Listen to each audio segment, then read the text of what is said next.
So today's guest is a former Repton boy, a former development champion with England boxing. He's turned over, he's now signed with Frank Warren. His name, Umar Khan. How you doing? I'm fine, man. What about yourself? You right? I'm all right. Just, trying to keep going on. Yourself? Yeah, through these tough times. Yeah, I'm good myself, man. Still in the gym, so I'm lucky. I'm lucky. I'm like you. At times like this, you appreciate it makes you appreciate things a lot more in life, and your family, and just like my job, for example. Like I'm actually allowed to train, and I'm allowed to well, not be out, but I'm allowed to go to the gym. So I definitely it's a big privilege. Do you think that's helped you mentally? Yeah, 100%. Because I'm one of them people. If I sit at home and I don't do anything, I just go mad. Like I have to do something. Do you know what I mean? I have to feel like I'm being productive. So if I'm not, then I wouldn't say it will affect me mentally, but at the same time, you just have that on your head. Like you feel like you're not doing anything, like with your life, sort of thing. But obviously, this is a situation we're in right now. But 100%, I know a lot of people that are definitely struggling from it, but I think you just gotta be positive. In a way, staying at home is helping right now, so it's the best thing to do. I have to say, this whole thing with Shadowboxer and being able to talk to you guys, it helps, me keep my brain off of COVID-19 and in a positive place. So I'm also grateful to you guys for that. Thank you, 100%. That's good, man. So let's talk about you turning over. I know it was last year, but congratulations. How did that all come about? Uh so my cousin Hamza, he's pro as well. Yeah, so it was literally one of them things where I was enjoying the amateurs, but at the same time, I knew that I didn't want to I'm not saying I didn't want to go to the Olympics and do all of that kind of stuff, but it was never really my dream to do that. Like as a kid, I've always watched professional boxing, so that was always my ambition and my dream. And especially being around Hamza as well, like it was just so motivating, and you see like how different it is compared to the amateurs. So when I got the opportunity, I could never turn it down. So I understand that you did football before. So was it Hamza that kind of dragged you down the gym, the boxing gym, in the first instance? It was actually my younger brother, because he also used to box as well, but he just used to do it for fitness and that. But one time it was the football season was finished, and then he goes, "Oh, I just can't keep fit." And then I went one time, and I literally just fell in love with it, and I've never ever looked back. Yeah, it kind of gets you like that, doesn't it? No, 100%. It's one of them sports you either love it or you hate it, and I love it. Yeah. So So were you always a Repton boy then? Did you start your amateur career there? no, not always. At first, I was just at a local club called Fairburn. Yeah. Jumbo Bassey's club. So I was at his club, and then after that, I was at Repton. And then after Repton, I went to Five Star. I was training with Eddie Kelly there. And yeah, so I was at three different amateur clubs. But all really good clubs though. Yeah, Fairbairn's a brilliant club as well. Are they still going? Yeah, I think they've moved their gym now. I think they're in Forest Gate somewhere. There was here in Seven Kings, but I think they moved. Yeah. Okay. So talk to me about that first time that you kind of walked into a competitive amateur boxing session, because they're kind of different, aren't they, to, the run-of-the-mill sort of keep fit sessions? 100%. It was definitely the competitiveness, because I've always been from a kid. I've always been competitive. So I've always wanted to be better than everyone, and always I've always because I've got a lot of brothers as well, and I'm around a lot of family. So we've all been competitive from young. So it's like second nature. So when I went there, it was definitely the competitiveness. And I don't know. I don't know what it was, but I literally just fell in love with it. It was weird. And it was also, after a good session, the way you when you're doing it, it's hard, but you feel like you've achieved something every day. Like it's not like a normal sport. Some sports you train and it's not that hard, but boxing is hard, and literally every day you feel like you've achieved something. Like you've like it's weird. It's weird, but it's hard, but you enjoy it. It's true, because I'll have to say, even years later of being a coach, I'm still learning new things all the time. Do you know what I mean? No, 100%. You can never stop learning in boxing. there's so much. There's so much to learn. In our house, we had like a makeshift like sparring sessions and a little bit in the front room. Did you guys have that at all? Oh wait, now we had that in the back garden actually. That was in the back garden, man. Me and my brother, we used to have loads of scraps back in the back garden. Yeah, no, that was no. Someone would always end in tears. They would always end in tears. I remember them days. To be fair, they're the best sessions though, aren't they? No, 100%. Although it's your own brother, it was weird. Like we were just so competitive. Like we would go on for like hours and hours, not hours and hours, but we would go on for a long time. And yeah, I remember that. Our parents would always end up stopping us in the end, or someone would end up crying. I remember that. I was only young, like 5, 6, and that was that was like me and my brother fighting.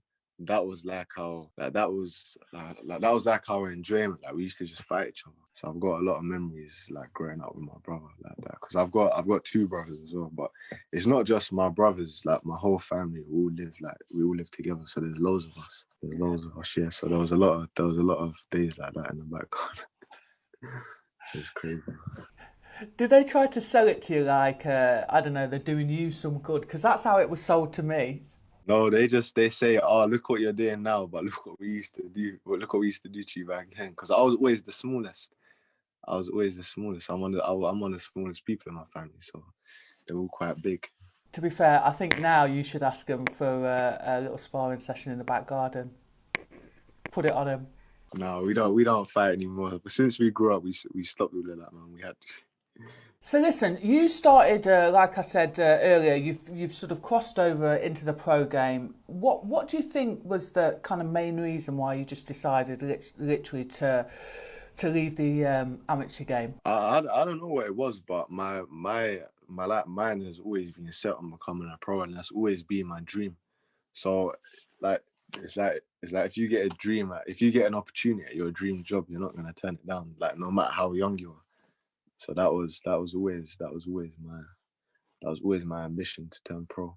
Like I've always wanted to be a professional sportsman from a young kid, whether it was a football or a racing driver, whatever it was, and it ended up being boxing. So I could never turn it down. Like, it was impossible. Like, obviously, a lot of people they did advise me against it because of my age and because I am young. But at the end of the day, I'm the one that's in the ring putting myself at risk. So I know I have the potential to do well in it as well. So if I never thought that, then I would never do it. But 100%, it was just one of them things where I couldn't say no, because you don't know if you're gonna get an opportunity like that again as well. Yeah, no, definitely. What I was going to ask is how old are you? I'm 18. Wow. Okay, so you are young. Did you have any senior bouts in the amateurs? No, none. That was the reason why people used to stop me. But in a way, it was a benefit because if I did stay on as a senior, I still wouldn't have boxed yet because of the pandemic. Yeah, 100%. I mean, there was arguments for and against somebody that hasn't boxed in the seniors that turn over. So, listen, I think at the end of the day, it has to do with what's best for you and what you think is best for you. Do you know what I mean? Yeah, no, of course, 100%. But have you noticed any like noticeable differences? Because obviously, you were going training before maybe a couple of times a week. Now it's your job. Yeah, so literally from training like 3-4 times a week, now it's like twice a day. Do you know what I mean? Like even like morning sessions, evening sessions, and like different types of sessions as well. So now it's twice a day, and the work rate is just so much more. Like it's like a lifestyle now. Like, as an amateur, you're still like doing education and stuff, but when you turn pro, it's very like difficult to do that, to balance things out. Like if you want to do well, it has to kind of, you got to give your whole life to it.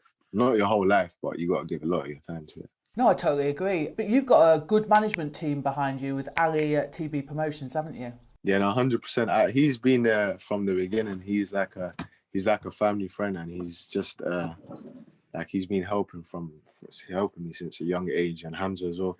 And he's good what he's doing because he helped so many like loads of young, like not just Asian fighters, loads of young fighters he's helping. So he's definitely helped a lot. He definitely helped a lot. 100%. He's like he does a lot for us. So it's very, very grateful to have people like that around us. Do you know what I've noticed? There's like I remember the last time I saw you, I think it was at Hotbox, how tight the team is. You know, you seem to have all buttoned it down quite early on in the career, which is I think is quite beneficial. Yeah, how is that sort of working that sort of closely with Hamza and all the team? No, 100%. Because with boxing to do not you don't have to have a good team to do well, but it does help a lot to have that like support and people around you. So yeah, no, we're all very close and we're like family. So it's definitely good to have that support network around you because you could do it yourself, but then at the same time it's hard doing it yourself. Like you need people around you to help you, and then obviously there's people that have experienced more than that they experience more than myself as well. So definitely just getting advice and like getting help of people it's definitely a huge benefit. And you feel like you're part of something and you're representing them as well. So it's definitely a benefit having that. It's extra motivation. What would you say has been the best moment to date in your professional career? Because I know obviously you haven't been out yet, have you? But what has been sort of the best moment? Probably the day I signed my contract.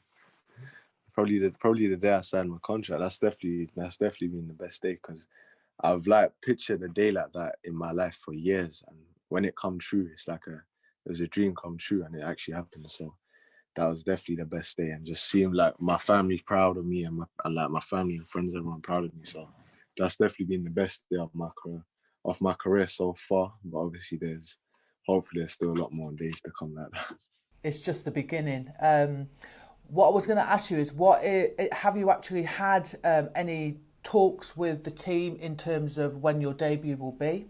So I literally have no clue at the minute. I know whenabouts it might be. Obviously, I'm not allowed to say anything yet, but I've just been told to stay ready, and so yeah, that's what we're doing, just staying ready. So I've noticed that a lot of competition is moving out to Dubai, which seems to be where everybody's going at the minute. Do you think that you're going to have a chance pretty soon to be out there?